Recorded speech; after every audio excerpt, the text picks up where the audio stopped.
Boy. I'm Alex Arga Tubusa. Welcome to our new episode, Adventure Life. We're going to explore the beauty of nature here in Talakag.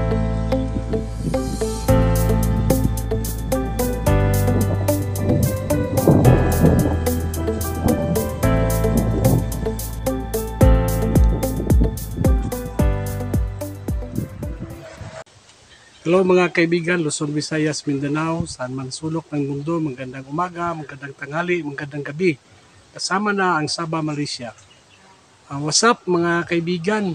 At taos-puso ako nagpapasalamat sa mga nag-subscribe sa akin and maraming salamat po sa mga kaibigan natin, mga bay, mga amigo. Salamat kayo sa padayon or keep on watching my short film and short video so gagawa pa ako ng maraming content, tuloy-tuloy pa rin. And to Mang Isidor Naking Boy from Saudi Arabia, thank you po sir or kaibigan, tuloy-tuloy pa rin ang laban natin.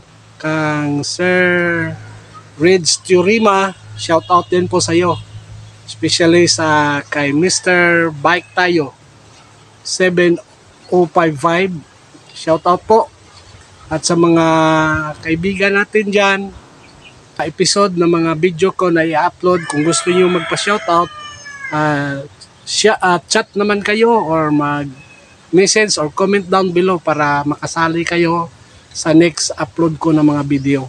Short film about the Talakag, and noon ang Talakag ay hindi pa gaano kaganda yung daan, and now malaking improvement na dahil sa daan, malawak na, sementado na, at meron ng daan papuntang Maramag. Pwede na dito dumaan yung mga bus papuntang Davao and Cotabato. So what's up?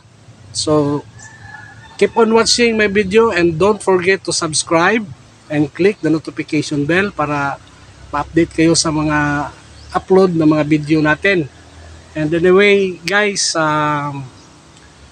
maraming salamat sa mga suporta ninyo. Kung hindi sa inyo, wala ako ngayon dito sa YouTube channel ko. So welcome back to my YouTube channel and just relax and have a nice day guys.